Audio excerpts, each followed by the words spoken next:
Dear students, നമ്മൾ അടുത്ത ക്ലാസ്സിലേക്ക് കടക്കുകയാണ്. സൊല്യൂഷൻസ് എന്ന് പറയുന്ന ചാപ്റ്ററാണ് നമ്മൾ പഠിച്ചുകൊണ്ടിരിക്കുക. അതിലെ കോളിഗേറ്റീവ് പ്രോപ്പർട്ടീസ് ആണ് ഡിസ്കസ് ചെയ്യുക.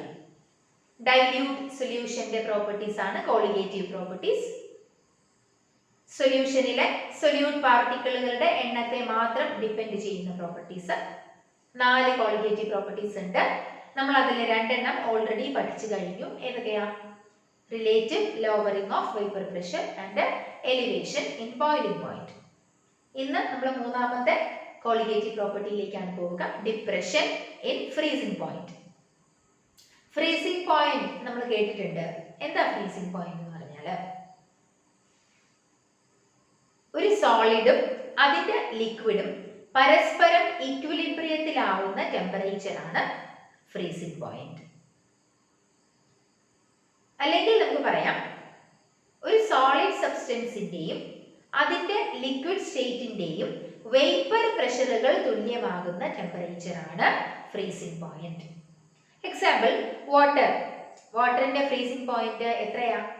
0 ഡിഗ്രി സെൽഷ്യസ്. അപ്പൊ ആ 0 ഡിഗ്രി സെൽഷ്യസിൽ വാട്ടറും ഐസും ഒരുമിച്ച് എക്സിസ്റ്റ് ചെയ്യുന്നു. രണ്ടിന്റെയും വേപ്പർ പ്രഷറുകൾ തുല്യമാകുന്നു അറ്റ് 0 ഡിഗ്രി സെൽഷ്യസ്. 0 ഡിഗ്രിക്ക് താഴെ വാട്ടറിന്റെ സോളിഡ് ഫോമായ ഐസ് മാത്രമാണ് എക്സിസ്റ്റ് ചെയ്യുക. 0 ഡിഗ്രിക്ക് മുകളിൽ വാട്ടർ H2O എക്സിസ്റ്റ് ചെയ്യുക ലിക്വിഡ് സ്റ്റേറ്റിലാണ്.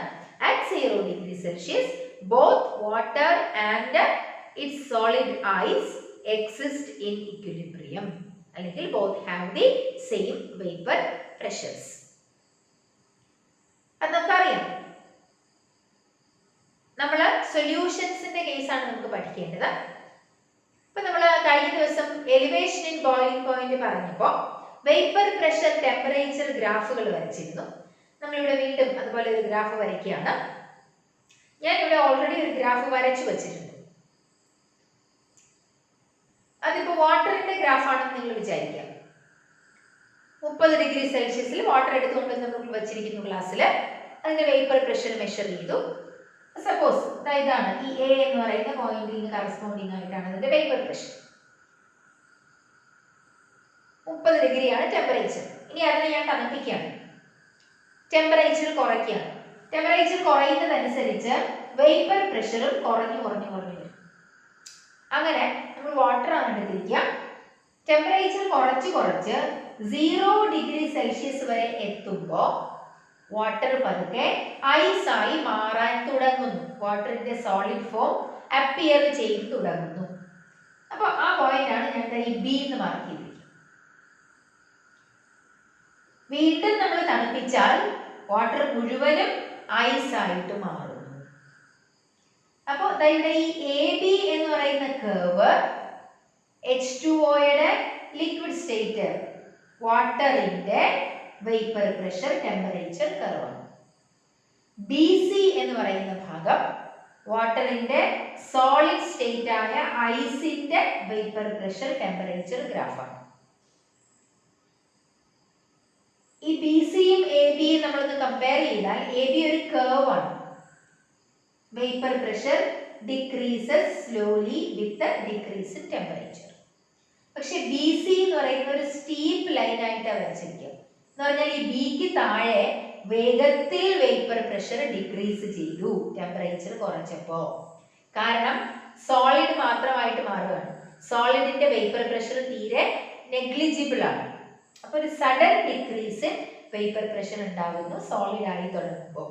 അതുകൊണ്ടാണ് BC ഒരു സ്റ്റീപ്പ് ലൈൻ ആയിട്ട് നിൽക്കുക. അപ്പൊ BC എന്ന് പറയുന്നത് സോളിഡ് സോൾവെന്റിന്റെ vapour pressure temperature graph. AB എന്ന് പറയുന്നത് അതിന്റെ ലിക്വിഡ് സ്റ്റേറ്റിന്റെ ഗ്രാഫ്. ഇനി അറ്റ് ദിസ് പോയിന്റ് B സോളിഡിന്റെ വേപ്പർ പ്രഷറും അതിന്റെ ലിക്വിഡിന്റെ വേപ്പർ പ്രഷറും തുല്യമാകുന്നു. So this temperature is the freezing point of the pure solvent. ഞാൻ അതിനെ T0F എന്ന് റെപ്രസെന്റ് ചെയ്യും. ഇനി നമുക്കിവിടെ നോക്കേണ്ടത് freezing point of the solution ആണ്. ഇപ്പൊ ഞാൻ വീണ്ടും വാട്ടർ എടുത്തു 30 ഡിഗ്രിയിൽ. അതിലേക്ക് കുറച്ച് സോൾട്ട്, കോമൺ സോൾട്ട് ഉപ്പിട്ടു, ഇളക്കി സൊല്യൂഷനായി. ആ സൊല്യൂഷന്റെ വേപ്പർ പ്രഷർ മെഷർ ചെയ്തു.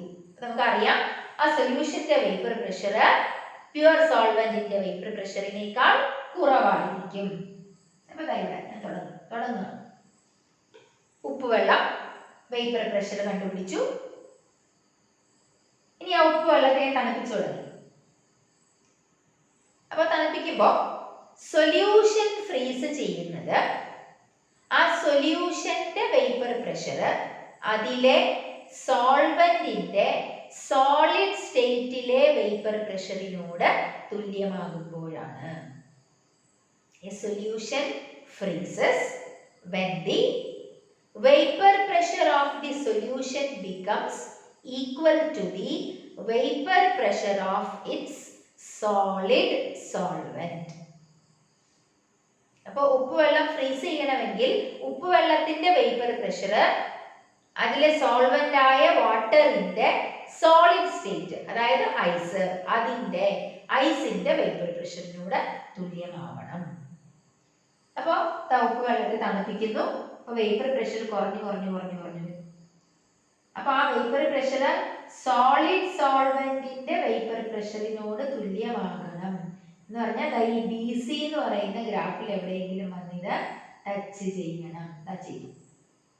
At this point, ഈ ഒരു പോയിന്റില് ഞാൻ ഈ പോയിന്റിനെ ഇ എന്ന് റെപ്രസെന്റ് ചെയ്യുന്നു, ഇതിനെ ഡി എന്ന് റെപ്രസെന്റ് ചെയ്യും. അപ്പൊ അറ്റ് ദ പോയിന്റ് ഇ എന്താ സംഭവിച്ചത്? സൊല്യൂഷന്റെ വേപ്പർ പ്രഷർ സോളിഡ് സോൾവെന്റിന്റെ വേപ്പർ പ്രഷറിനോട് തുല്യമായി. അപ്പൊ ഇവിടെ സൊല്യൂഷൻ ഫ്രീസ് ചെയ്യാൻ തുടങ്ങി. So this temperature is the freezing point of the pure solution ഞാൻ അതിനെ TF എന്ന് റെപ്രസെന്റ് ചെയ്തു. സൊല്യൂഷന്റെ വേപ്പർ പ്രഷർ ടെമ്പറേച്ചർ ഗ്രാഫ് ആണ്. DE എന്ന് മാർക്ക് ചെയ്തു വച്ചിരിക്കുക. ഇ എന്ന് പറയുന്ന പോയിന്റിലാണ് സൊല്യൂഷന്റെ വേപ്പർ പ്രഷർ അതിന്റെ സോളിഡ് സോൾവെന്റിന്റെ വേപ്പർ പ്രഷറിനോട് തുല്യമായത്. So here solution freezes. So this temperature is written as TF. TF is the freezing point of the solution and T0F is the freezing point of the pure solvent. നമുക്ക് ഇവിടെ നിന്ന് clear ആയിട്ട് മനസ്സിലാകും സൊല്യൂഷന്റെ freezing point സോൾവെന്റിന്റെ freezing പോയിന്റിനേക്കാൾ കുറവാണ്. A solution freezes at a lower temperature than that of the pure solvent. So here there is a difference in freezing point. Freezing point il വ്യത്യാസം ഉണ്ടായി. അതിനെ എനിക്ക് ഡെൽറ്റ TF എന്ന് എഴുതാം. So this delta TF is called depression in freezing point.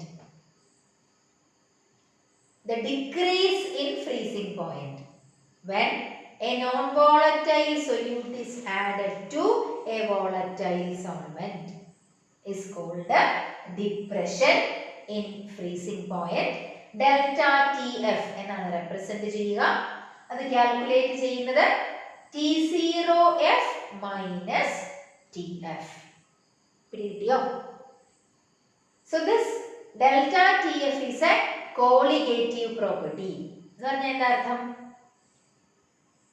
സോൾവെന്റിലേക്ക് non volatile solute ഇടുമ്പോൾ freezing പോയിന്റിൽ ഉണ്ടാകുന്ന കുറവ് ആഡ് ചെയ്യുന്ന സൊല്യൂട്ട് പാർട്ടിക്കിളുകളുടെ എണ്ണത്തെ ഡിപ്പെൻഡ് ചെയ്യും. കൂടുതൽ സൊല്യൂട്ട് ആഡ് ചെയ്യുന്നതനുസരിച്ച് ഫ്രീസിംഗ് പോയിന്റ് കുറഞ്ഞുകൊണ്ടിരിക്കും. സോ നമുക്ക് എഴുതാം delta TF is directly proportional to molality M of the solution. ഇതിൽ നിന്ന് നമുക്ക് ഒരു ഇക്വേഷൻ ഫോമിലേക്ക് മാറ്റാം. Delta TF is equal to KF into M. നമ്മൾ കഴിഞ്ഞ ദിവസം ഒരു കോൺസ്റ്റന്റ് കണ്ടിരുന്നു. എലിവേഷൻ ഇൻ ബോയിലിംഗ് പോയിന്റ് പഠിച്ചപ്പോൾ നമ്മൾ KB എന്ന് എഴുതിയിരുന്നു. ഇവിടെ നമ്മൾ എഴുതുന്നത് KF. KF is called molal depression constant or cryoscopic constant. Molal depression constant or cryoscopic constant. KF എന്നാണ് എഴുതുക. KB പറഞ്ഞതുപോലെ തന്നെ KF ന്റെ വാല്യൂവും സോൾവെന്റിനനുസരിച്ച് മാറും. ഓരോ സോൾവെന്റിനും ഓരോ KF വാല്യൂ ആണ് ഉള്ളത്. നമുക്ക് KF നെ ഒന്ന് ഡിഫൈൻ ചെയ്ത് നോക്കാം. സപ്പോസ് നമ്മൾ എടുക്കുന്ന സൊല്യൂഷന്റെ മൊളാലിറ്റി 1 ആണ് എന്ന് വിചാരിക്കുക. അങ്ങനെയാണെങ്കിൽ നമ്മുടെ equation becomes delta TF is equal to KF M1 ആയിപ്പോയി. അപ്പോൾ KF എന്തിനോട് തുല്യമായി? ഡെൽറ്റ TF നോട് തുല്യമായി. എന്താ delta TF? Depression in freezing point.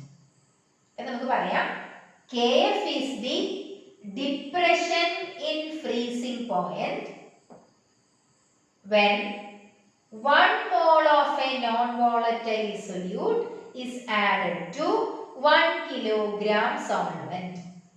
അപ്പോഴാണ് മൊളാലിറ്റി 1 എന്ന് നമ്മൾ പറയുക. 1 മോൾ സൊല്യൂട്ടിനെ 1 കിലോഗ്രാം സോൾവെന്റിൽ ഡിസോൾവ് ചെയ്തപ്പോൾ കിട്ടിയ ഡിപ്രഷൻ ഇൻ ഫ്രീസിംഗ് പോയിന്റ് ആണ് KF. പിടികിട്ടിയോ? Cryoscopic constant KF is the depression in freezing point എപ്പോഴാ? when 1 mole of a solute is dissolved in 1 kilogram solvent. KF ന്റെ യൂണിറ്റ് നമ്മൾ പറയുക KB യുടെ അതേ യൂണിറ്റ് തന്നെയാണ് കിലോഗ്രാം കെൽവിൻ പെർ മോൾ. അല്ലെങ്കിൽ നമ്മൾ എഴുതും kelvin per molal. Km raised to -1 എന്ന് എഴുതാം. ഇനി നമ്മൾ എന്താ കോളിഗേറ്റീവ് പ്രോപ്പർട്ടി കണ്ടുപിടിക്കുന്നത് കൊണ്ടുള്ള പ്രയോജനം എന്നാ പറഞ്ഞത്? What is the application of colligative property? സൊല്യൂട്ടിന്റെ മോളിക്യുലാർ മാസ് കണ്ടുപിടിക്കാം. നമ്മളിനി പോവുക. നമ്മൾ എലിവേഷൻ ഇൻ ബോയിലിംഗ് പോയിന്റ് പറഞ്ഞ അതേപോലെ തന്നെയാണ് ഇവിടെ വരിക. നിങ്ങൾ അത് പഠിച്ചിട്ടുണ്ടെങ്കിൽ വേഗം നമുക്കിത് മനസ്സിലാകും. അൺനോൺ സൊല്യൂട്ടിന്റെ മോളിക്യുലാർ മാസ് കണ്ടുപിടിക്കാൻ പോകുന്നു ഡിപ്രഷൻ ഇൻ ഫ്രീസിംഗ് പോയിന്റ് വാല്യൂവിൽ നിന്ന്. അപ്പോൾ നമ്മൾ ഇക്വേഷൻ ഇപ്പോൾ എഴുതിയിരുന്നു. Delta TF is equal to KF into M. M എന്ന് പറയുന്നത് സൊല്യൂഷന്റെ മൊളാലിറ്റി ആണ്.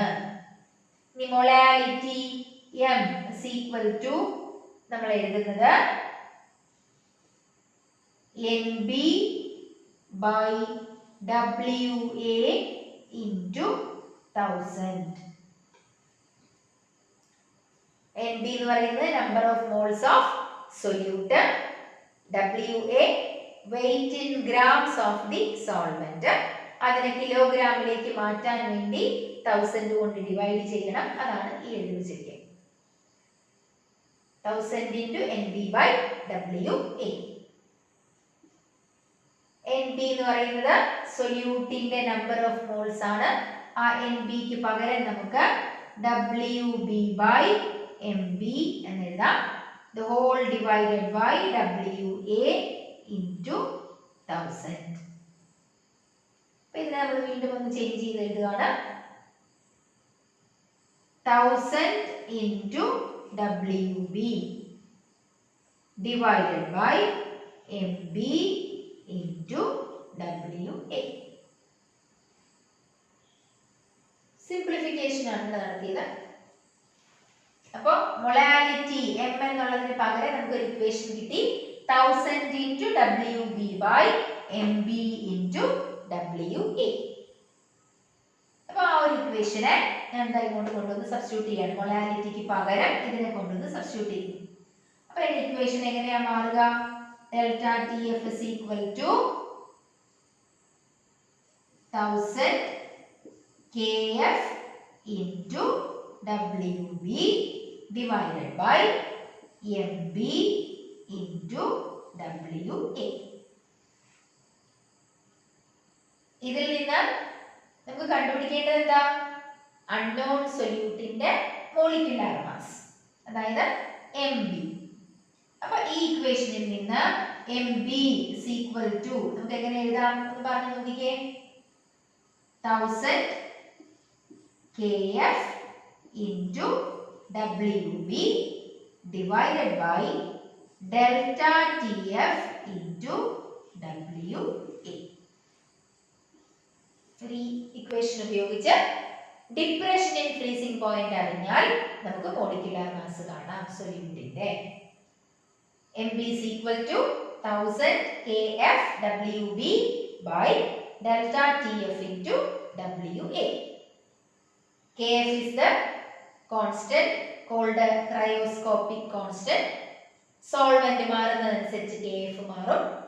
wb weight in grams of solute, wa weight in grams of solvent, delta tf depression in freezing point.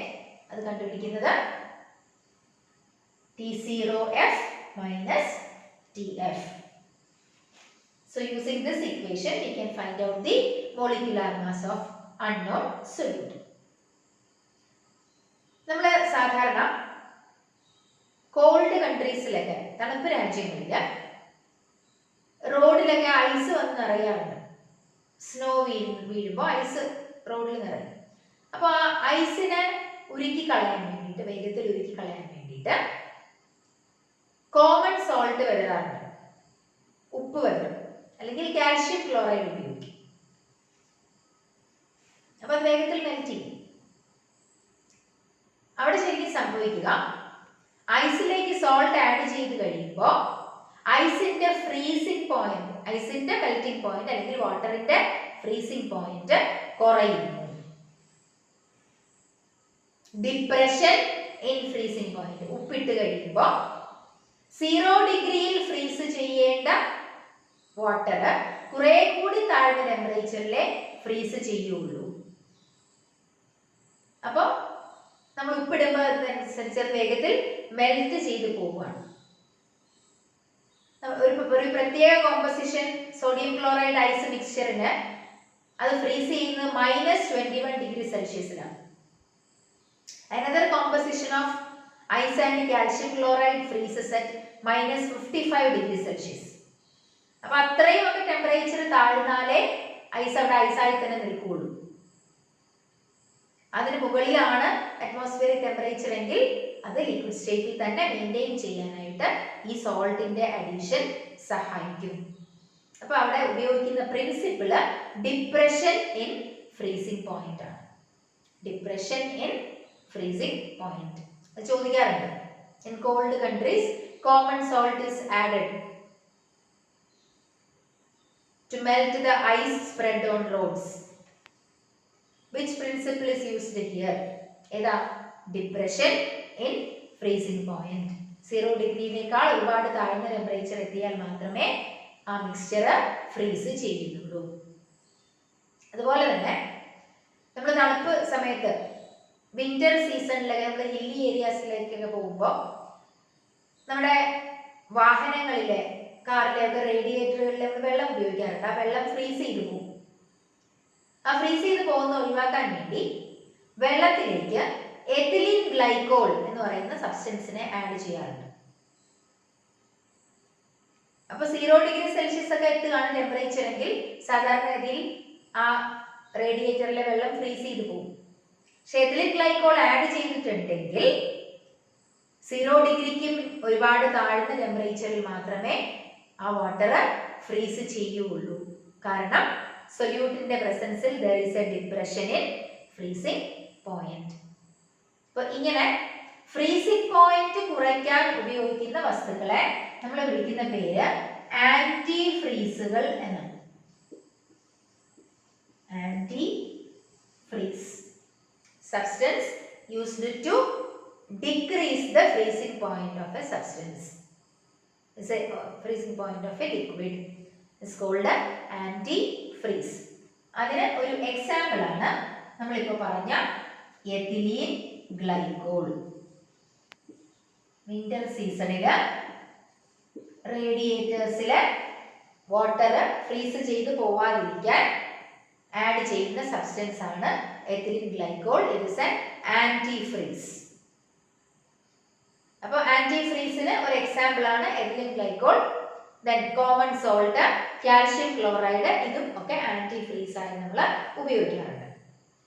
ഇനി ഈ എത്തിലീൻ ഗ്ലൈക്കോളിന് വേറെ പ്രയോജനം കൂടി ഉണ്ട്. നമുക്ക് ഈ വിന്റർ സീസണിൽ വാട്ടറിന്റെ ഫ്രീസിംഗ് പോയിന്റിനെ താഴ്ത്തുന്നത് പോലെ തന്നെ സമ്മർ സീസണിൽ ഈ റേഡിയേറ്റേഴ്സിലെ വെള്ളം നമ്മൾ ഇടയ്ക്കിടയ്ക്ക് വെള്ളം ഒഴിച്ചു കൊടുക്കേണ്ടി വരും. കാരണം ഈ വെള്ളം ആവിയായി പോകും. അവിടെ എത്തിലീൻ ഗ്ലൈക്കോൾ ആഡ് ചെയ്തിരുന്നാൽ ആ സൊല്യൂഷന്റെ ബോയിലിംഗ് പോയിന്റ് പ്യുവർ വാട്ടറിന്റെ ബോയിലിംഗ് പോയിന്റിനേക്കാൾ കൂടുതലാണ്.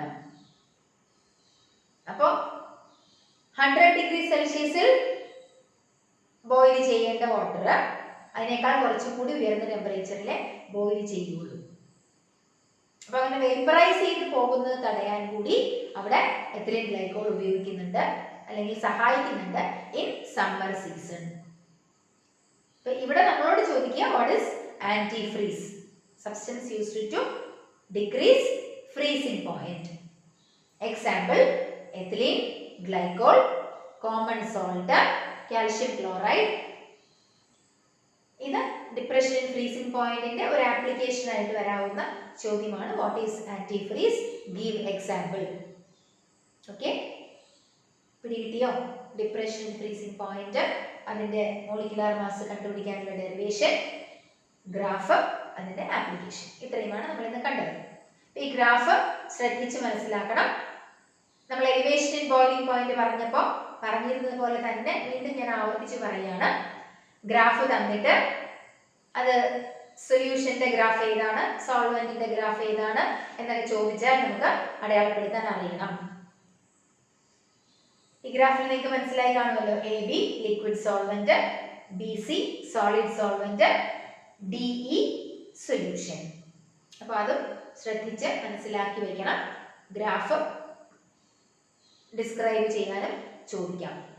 Okay, thank you.